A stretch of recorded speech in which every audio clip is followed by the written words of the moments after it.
Vilasini cinemas എന്ന് പറഞ്ഞിട്ട് അമ്മയുടെ എനിക്ക് തോന്നുന്നു അമ്മയുടെ ഹാൻഡ് റൈറ്റിംഗിൽ തന്നെയാണ് ആ ഒരു പ്രൊഡക്ഷൻ്റെ എഴുത്തുള്ളത് അല്ലേ?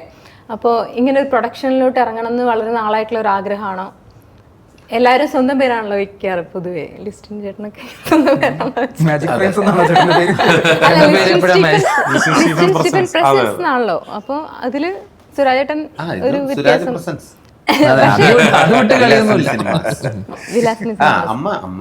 അമ്മയാണല്ലോ നമ്മുടെ എല്ലാം. അപ്പം അമ്മയുടെ പേരിൽ തുടങ്ങണമെന്ന് തോന്നി. പിന്നെ ഈ സിനിമ പ്രൊഡ്യൂസ് ചെയ്യാനായിട്ടുള്ള കാരണം അതിൻ്റെ സബ്ജക്റ്റാണ്. ഇതുവരെ വരാത്ത, കണ്ടിട്ടില്ലാത്ത ഒരു കണ്ടൻറ്റും കഥാപാത്രവും. പിന്നെ എനിക്ക് കുറേ ചെയ്യാനുണ്ട് അതിൽ, ഇതുവരെ ചെയ്യാത്ത ഒരു കിടിലൻ കഥാപാത്രവും. അപ്പോൾ അതൊക്കെ കൊണ്ട് ഞാൻ ചോദിച്ചു, ആരെങ്കിലും പ്രൊഡക്ഷനിലുണ്ടോ? ഇല്ല എന്ന് പറഞ്ഞു. അപ്പോൾ ഞാൻ ചെയ്തേക്കാമെന്ന് പറഞ്ഞു. അങ്ങനെ ഇദ്ദേഹമായിട്ട് സമീപിച്ചു. സന്തോഷ് അതിൻ്റെ കൂടെയുള്ള അദ്ദേഹത്തിനൂടെ കഥയൊക്കെ പറഞ്ഞപ്പോൾ അദ്ദേഹം പറഞ്ഞു, ഇത് ലിസ്റ്റിൻ സാറിനെ കൊണ്ട് ചെയ്യിപ്പിക്കാം.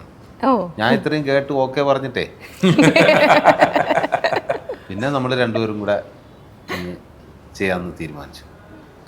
ലിസ്റ്റിനെ ഒരു സ്റ്റോറിയൊക്കെ സെലക്ട് ചെയ്യുമ്പം ഒത്തിരി പേര് വരുമല്ലോ, പല പടങ്ങളൊക്കെ ആയിട്ട്. സുരാജേട്ടൻ പറഞ്ഞത് കൊണ്ടാണോ ഇതെടുത്തത്, അതെയോ ഇതിന്റെ ഒരു സിനിമ എന്നുള്ള രീതിക്ക്? ഏത് സിനിമ ഇപ്പം ഞാൻ പോയി ഒരു കഥ സുരാജിനോട് പറഞ്ഞാൽ സുരാജ് ഓക്കെ ആണെന്നില്ലല്ലോ. അപ്പം ഏത് കഥയും ഇപ്പം നമുക്ക് ഒരു അട്രാക്ഷൻ ആകുമ്പോഴാണ് കമ്മിറ്റ് ചെയ്യുക. അപ്പോൾ ശ്യാമിനോടാണെങ്കിലും ഇപ്പോൾ എത്രയോ കഥകൾ ഇനി കേൾക്കേണ്ടിയിരിക്കുന്നു, ഇപ്പോൾ എത്രയോ കഥകളോട് പുള്ളി നോ പറയേണ്ടിയിരിക്കുന്നു.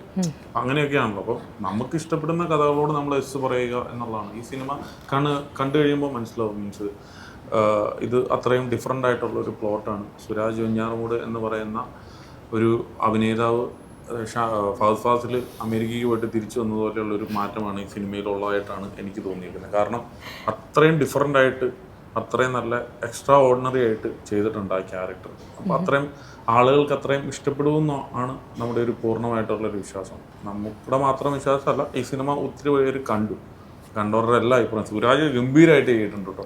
ഇപ്പം നമ്മളിപ്പോൾ ധനുഷിൻ്റെയൊക്കെ പടം കാണുമ്പോൾ ധനുഷ് സൂപ്പറായിട്ടുണ്ട് കേട്ടോ. ആടുകളും വെട്രിമാരൻ്റെ പല സിനിമകളൊക്കെ ചെയ്യുമ്പോഴത്തേനും ഇവൻ പറയുമല്ലോ, എന്ന് പറയുന്ന പോലെ അത്രയും നല്ല പെർഫോമൻസ് ഇതിൻ്റെ ഡയറക്ടർ സുരാജിൻ്റെ നിന്ന് വാങ്ങിച്ചിട്ടുണ്ട്. കാരണം ഈ സിനിമ അത്രയും എക്സൈറ്റഡായി. ആസ് എ പ്രൊഡ്യൂസർ എന്നുള്ള രീതിയിലും പ്രേക്ഷകൻ എന്നുള്ള രീതിയിലും ഞങ്ങൾക്ക് അത്രയും എക്സൈറ്റഡായി. പിന്നെ സുരാജിൻ്റെ അമ്മയുടെ പേരിടാനായിട്ട് ഒത്തിരി പറ്റിച്ചു. അമ്മേനെ ചെറുപ്രായത്തിൽ നിന്നപ്പോൾ പല കാര്യങ്ങൾ പറഞ്ഞ് പറ്റിച്ചു. അപ്പോൾ അതിൻ്റെ ഒരു പാരിതോഷികവും പ്രായശ്ചിത്തമോ പാരിതോഷികം എന്നുള്ള ഞാൻ പറ്റിച്ചെങ്കിൽ എൻ്റെ അമ്മയല്ലേ, നാട്ടുകാരെ പറ്റിച്ചില്ലല്ലോ.